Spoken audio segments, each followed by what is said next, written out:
final chapter, where Mo had chosen his future. Mo was not sure if he made the right decision. He often contemplated about the other choices he had and could have made. But in the end he was happy about it. One thing was sure to Mo, something awakened in him that day in that mystery dungeon when he was kidnapped. He had the will and potential to be an adventurer. But on the other side he did not felt welcome in the Adventurer Guild, even though the other members tried to reason with him when he told Gengolf about it. Charlotte sometimes told about her time when she was a lone wanderer, rolling where the wind blew her, seeing the world in her own pace, the thrill of the wild. Mo tried to run away from his past. They said no one could do it. Maybe Mo did not try hard enough? Instead of staying at the guild or returning home, Mo decided to leave both the guild and his old home and go to see the world. Aaron wanted to come with him, but Mo rejected his offer. He wanted to do it by himself and pleaded him to stay with the guild. Heavy-hearted, Aaron accepted it. Inside, Mo hoped Charlotte would wanted to join him as well, but she remained silent. She decided to stay at the guild for a reason, and maybe it was not supposed to be between him and her in the end.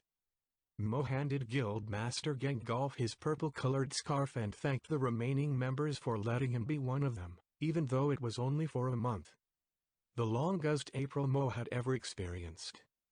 Back in Baram Town, Mo sold his house and sent his belongings and most of his money to his parents in Kapim Town, informing them about his choice. That he would not have an address anymore and to keep his stuff safe. 3 days have passed now since Mo left the guild. With some of his remaining money, he made the last preparations before starting his new life. A new disguise, with the old one being damaged too much, a small, brown bag, similar to the ones the guild had, just smaller to his size, to carry items he may needed and food. Said supplies for the bag, and some gear for protection. Since he left, Mo felt uncomfortably light. Mo visited a special tailoring, the same where he got the materials for his new disguise, after the old one was heavily damaged during his first adventure on Mount Steel. Not sure what to get and what he could use, Mo bought the first best item he found. A bandana, colored in purple and yellow. The tailor explained it to be a lucky ribbon, protecting its wearer from critical hits. Mo bought in and immediately took it on, wearing it as a scarf around his fake neck. He will need lots of luck in the future. Ready to leave Baram Town, maybe for good, Mo wanted to pay his old house a visit. There he stood, heavy-hearted looking at what used to be his home the past 2 years, soon to be inhabited by another Pokémon. And Mo was thinking if he was doing the right thing. He took a deep breath, turned around and also his first step into his new life, but saw something in the distance approaching him really fast. Something round and gray. Charlotte? The Quamala stopped right before Mo, out of breath and almost crashing into him.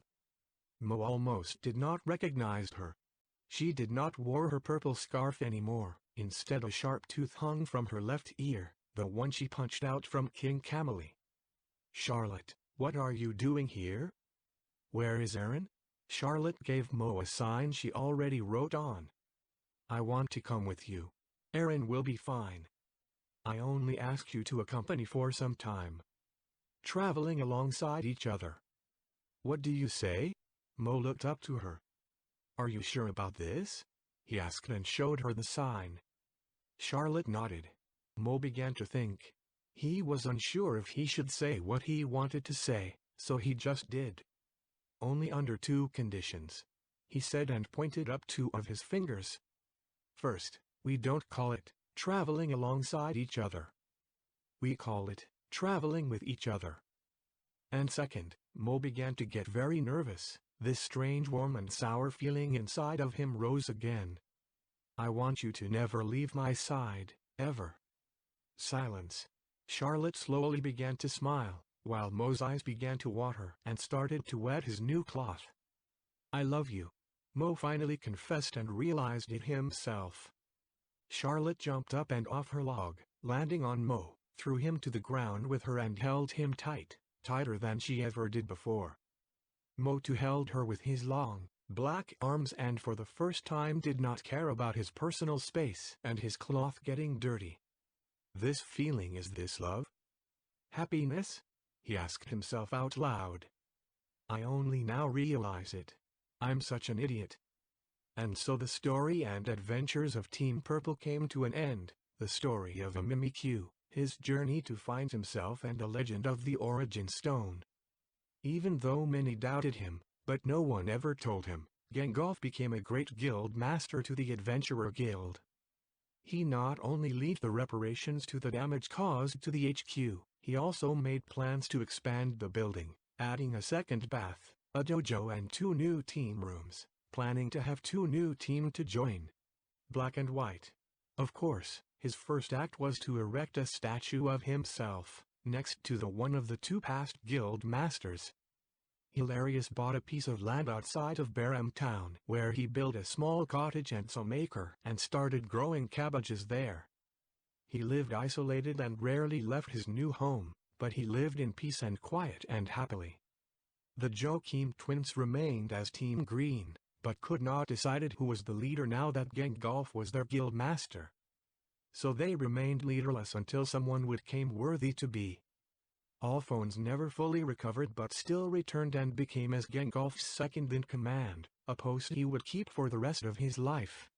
Despite his now disfigured appearance and regular breathing and walking problems. During this time he and Hilarious kept in contact. Heidi kept her post as the guild's nurse and promised herself to try her best every day. Realizing one day she would not be able to do her job forever, she searched for an apprentice. That turned out to be a Billware. After Charlotte left as well, Team Purple was officially disbanded, leaving Aaron without a team in the guild. He wanted to leave, trying to resume his old job he had, but Nia managed to convince him otherwise. With Ziggy gone as well, Team Blue was missing a 3rd member. So Nia offered Aaron this spot in her team. And so Aaron switched from purple to blue, and together they would have many great adventures. Ziggy wanted to settle down in Saratown where he grew up and joined the Sand Continent Police. He was invited to a job interview, to which he never arrived. Amy returned to Steve and the guild, but was still heartbroken about Axel. She knew he wanted her to keep going, but it was hard for her to do it. Until one day, but this is a whole different story. Bao was arrested for working with the forces of evil. After what happened, he was noticeably happier and spent most of his time in prison meditating. After doing his time, he left the guild and Barham Town, leaving into the unknown and eventually teaching his fighting skills to the next generation. Paul and Phil were also arrested, but not as hard sentenced as Bao. They later left him, not seeing it necessary to follow him anymore and returned home, never to be heard from again. Team Orange stood at the Adventurer Guild and every now and then would receive mail from their father, informing them that he was fine. All 3 thrived to become the next guild master after Gandalf. Eventually, many years later, Hilarious too would achieve this and became the 4th guild master of the Barham Town Adventurer Guild. His own son, Hilarious III, would thrive for this goal as well. With the help of both the Mist Continents and the Grass Continents Police, the Air Continents Police managed to track down and arrest every single Pokémon involved with the Force's schemes. All, except 3, 2 Meowth and 1 Sharpedo. Both Team Purple and Team Yellow were later rebanded with new recruits, the second with remnants of the former Forces of Evil, but this is yet another story. It has been almost a week since Mo and Charlotte left Barham Town. Now, as Mo called it independent adventurers, they began wandering the Air Continent, traveling from town to town, on their way helping Pokémon in need. Mo set his current goal on reaching the far east of the continent, then sailing over to the Mist Continent. One night, they rested on an open field, being able to reach the next town before sunset. It was kinda romantic to Mo and truly represented what he wanted. It were only him and Charlotte. The fire in front of them, the stars and the moon above. Charlotte snuggled up to Mo, her log carefully put next to her, and Mo's right arm around her, keeping her close to him. Before their final departure, she got herself a fierce bandana additional to her new earring. Mo looked into the fire and thought. He thought about Aaron and Amy and the others he had left at the guild. He wondered how they were doing without him and still felt guilty for leaving. Looking up to the night sky, he thought to himself that it probably was for the best. Looking to Charlotte next to her, smiling as they shared their body warmth, he was sure he did the right thing. They had the whole world open to them, with endless opportunities and no one to tell them otherwise. And the Mimikyu was happy. But, as Mo closed his eyes, preparing to sleep, he heard the grass rustling behind him. The wind was not blowing that night, so he knew someone was approaching them. Charlotte seemed to have noticed too, jumped off Mo and grabbed her log before Mo could even reach after his fake tail. "I've been looking for you for some time. You made it hard for me to find you," a familiar voice told him. Mo recognized that voice and hoped it was someone else. He filled his tail with dark energy. "You know, I changed my mind, and the guild rules don't count for us anymore," the voice further told him. "Let's finish what we started when we first met. Just us two, and no Amy." Mo turned around. He and Charlotte were approached by a Pikachu, wearing a gray defense scarf around his head, covering one of his eyes. Ziggy. But this is another story.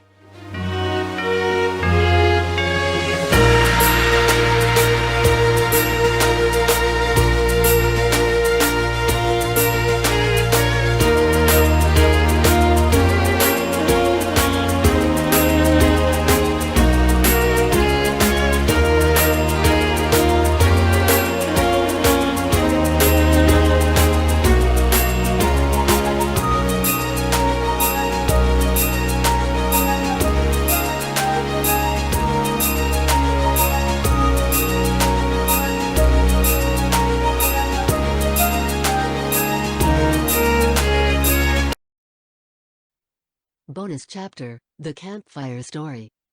It was late at night and a group of 4 Pokémon gathered around a campfire on a wide open field. Only the fire and the stars lightened the night. "And that's the story," one Pokémon said. An Alcremie, white as snow with purple eyes, covering herself in a brown mantle, talking to a Bisharp, wearing a white toga. "That story was awfully long, I must say," the Bisharp said. "Where do you even got this story from?" The Alcremie smiled. "From him, of course," she said and pointed to the other 2 Pokémon. A Woaloo with a pink ribbon on her head, sleeping tightly. On her back sat a Mimikyu, sleeping as well and wearing a purple and yellow scarf. His costume and his scarf were both frayed and bleached and were as old as the Mimikyu. "He told you?" the Bisharp asked and put extra effort in the word told. "He wrote a book. It belongs to my family for years. He even hired someone to copy it multiple times, to make sure it will not be lost. All that long before, you know," the Alcremie explained. "Of course, the story I just told was all from memory and it all happened so long ago.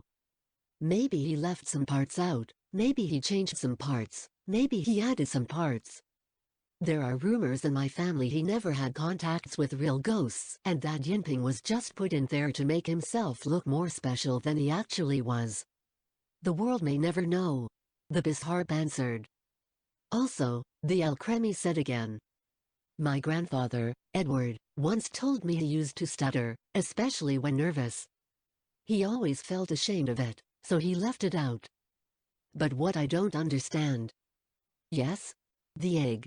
I must say, what was up with that? Was that a thing or was this interpreted into the story as well?